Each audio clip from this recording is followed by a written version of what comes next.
mau bersesuci harus tahu dulu apa yang akan kita gunakan. Alat bersesuci kan cuma dua, air dan debu. Nah, air kita ketahui dulu bagaimana air ini bisa mengangkat hadas kita.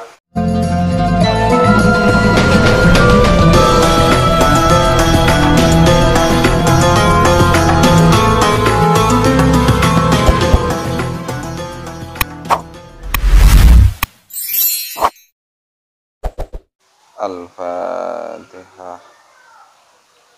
A'udzubillahi minasyaitonirrajim. Bismillahirrahmanirrahim. Alhamdulillahirabbil alamin arrahmanirrahim maliki yaumiddin. Iyyaka na'budu wa iyyaka nasta'in ihdinas siratal mustaqim. Shiratal ladzina an'amta 'alaihim ghairil maghdubi 'alaihim waladdallin. Amin. Teman-teman sahabat Dumai, sebetulnya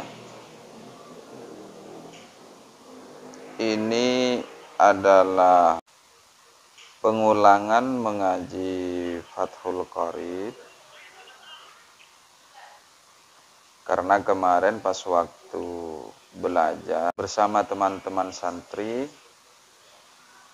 ada kesalahan teknis sehingga audio tidak masuk dalam rekaman. Jadi supaya kajian atau mengaji ini bisa terlengkapi, terpenuhi, mulai dari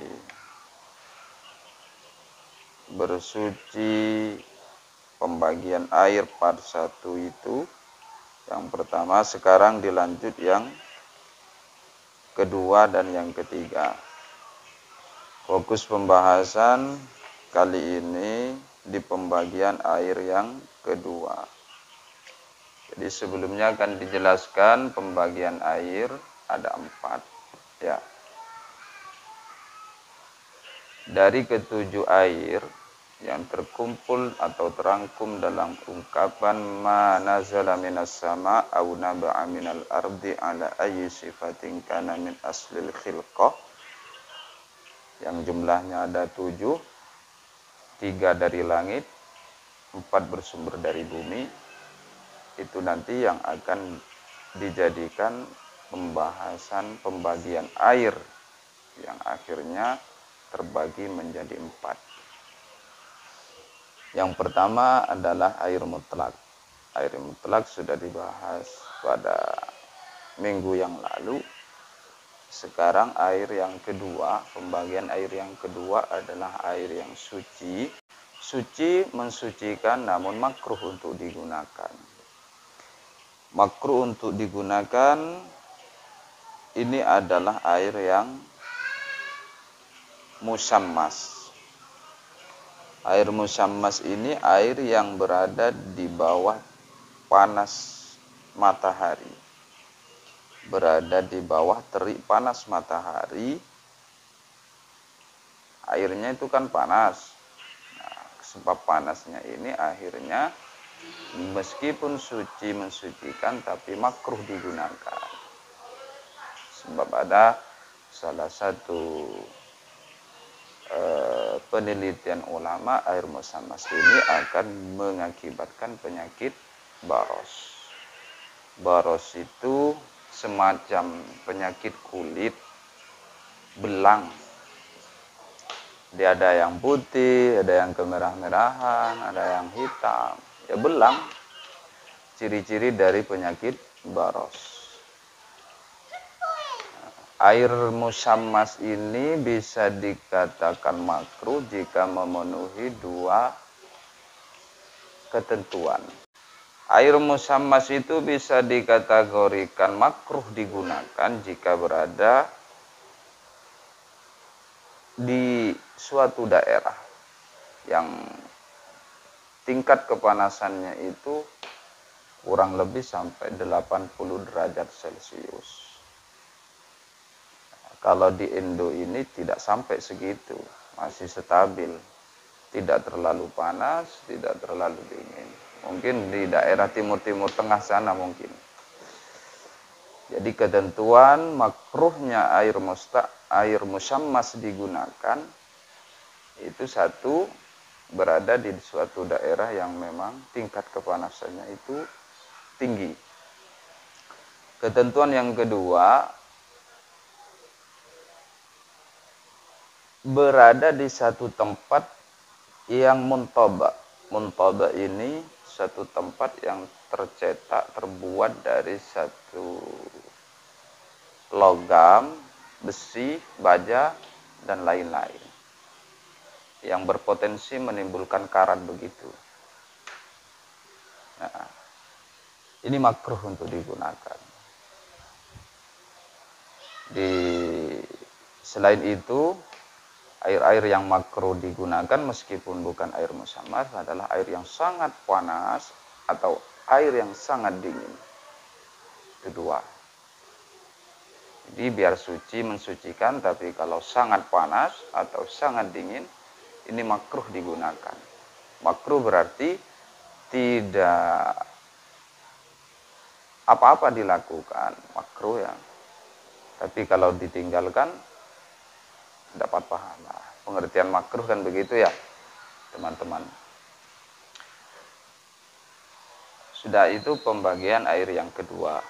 Sekarang pembagian air yang ketiga. Pembagian air yang ketiga adalah air yang suci namun tidak mensucikan. Thahirun ghairu mutahhirin li ghairihi. Ini adalah air mustakmal. Satu. Dua, air mutaghayyir. Jadi air yang suci tapi tidak mensucikan itu ada dua. Ada air mustakmal istilahnya ya. Yang kedua air mutaghayyir. Apa itu air mustakmal? Air mustakmal itu adalah air yang sudah pernah digunakan untuk menghilangkan hadas. Baik hadas kecil maupun hadas besar. Hadas asghar ataupun hadas akbar.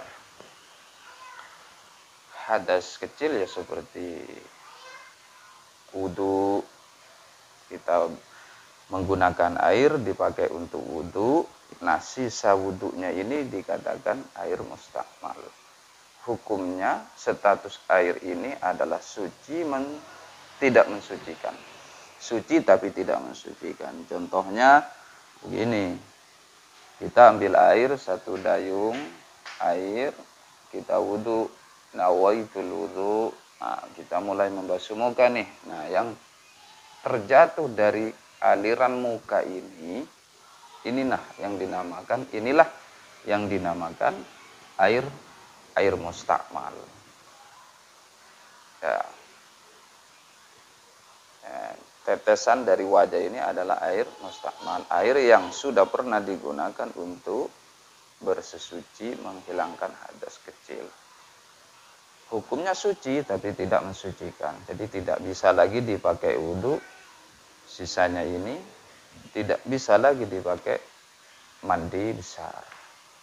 Gitu ya. Kemudian yang kedua nih. Yang kedua dari air suci tapi tidak mensucikan adalah air yang al-mutaghayyir. Al-mutaghayyir maksudnya air yang berubah disebabkan bercampur dengan sesuatu yang suci. Kalau bercampur dengan perkara yang najis, beda lagi bahasannya. Jadi air yang suci tidak mensucikan. Yang kedua adalah mutaghayyir. Air yang berubah, salah satu sifatnya disebabkan tercampur dengan sesuatu yang suci. Contohnya ada air di ember nih. Air di ember, seret. Suci mensucikan, air mutlak. Kemudian ada mbak-mbak lewat bawa kopi. Karena grogi tumpah di ember yang sudah tersediakan air suci ini. Kemudian setelah dilihat ternyata berubah. Yang asalnya bening berubah ke hitam-hitaman. Nah, ini akhirnya dinamakan air mutaghayyir. Suci tapi tidak mensucikan sebab sudah berubah dari bentuk kemutlakan air tersebut. Satu, itu contohnya. Nah, berubah salah satu sifatnya, ini kan salah satu sifatnya yang asalnya warnanya jernih, maka kemudian berubah menjadi hitam, berubah warna. Atau tidak berubah warna tapi berubah baunya. Sama juga, tidak berubah bau, tidak berubah warna, tapi berubah rasa. Sama juga, termasuk air mutaghayyir yang tidak bisa dipakai lagi untuk bersuci, namun tetap bisa digunakan untuk yang lain karena statusnya masih suci.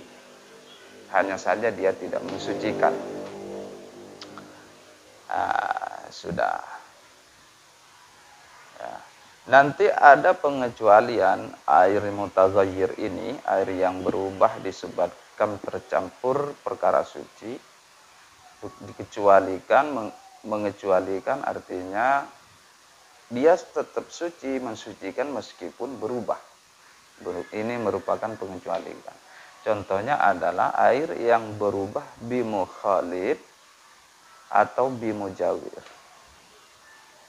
Perubahan bimukhalid, mukhalid itu adalah sesuatu yang tercampur dengan air namun ia larut dalam air. Contohnya seperti debu, tanah. Nah, ini dikecualikan.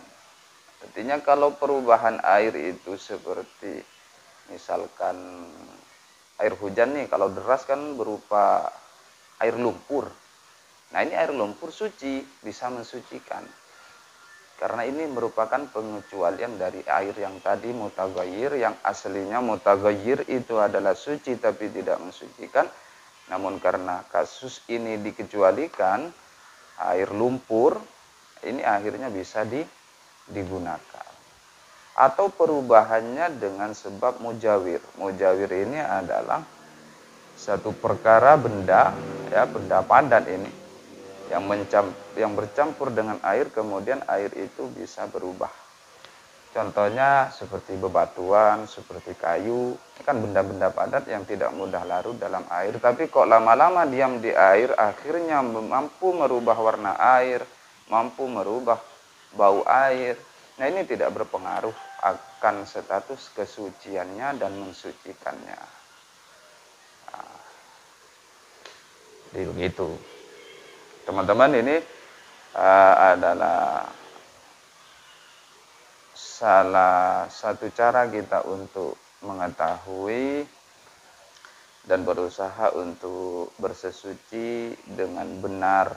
Kita awal mau bersesuci harus tahu dulu apa yang akan kita gunakan. Alat bersesuci kan cuma dua, air dan debu. Nah, air kita ketahui dulu bagaimana air ini bisa mengangkat hadas kita, air yang bagaimana, dan air yang bagaimana, air yang tidak bisa digunakan untuk bersesuci. Nah, ini sudah sampai pada pembahasan itu. Satu, air yang suci mensucikan sudah kemarin. Yang kedua, air suci mensucikan tapi makruh digunakan, yaitu air musammas. Yang ketiga, air suci tapi tidak mensucikan, yaitu ada dua, air mustakmal dan air mutaghayyir. Pengecualiannya seperti tadi itu ya.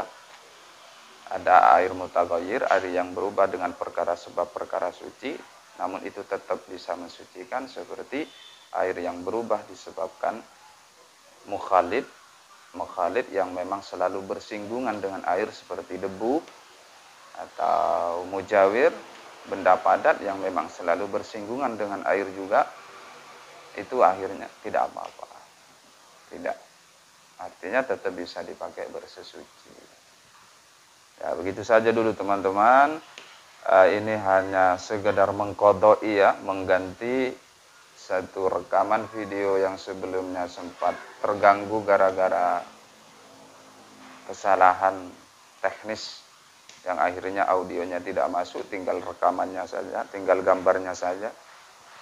Nah, supaya tidak terputus, bisa istiqomah membuat konten-konten mengaji begini bisa bermanfaat insya Allah bagi yang menyimak. Mudah-mudahan bisa mendapatkan pemahaman yang baik sehingga terdorong untuk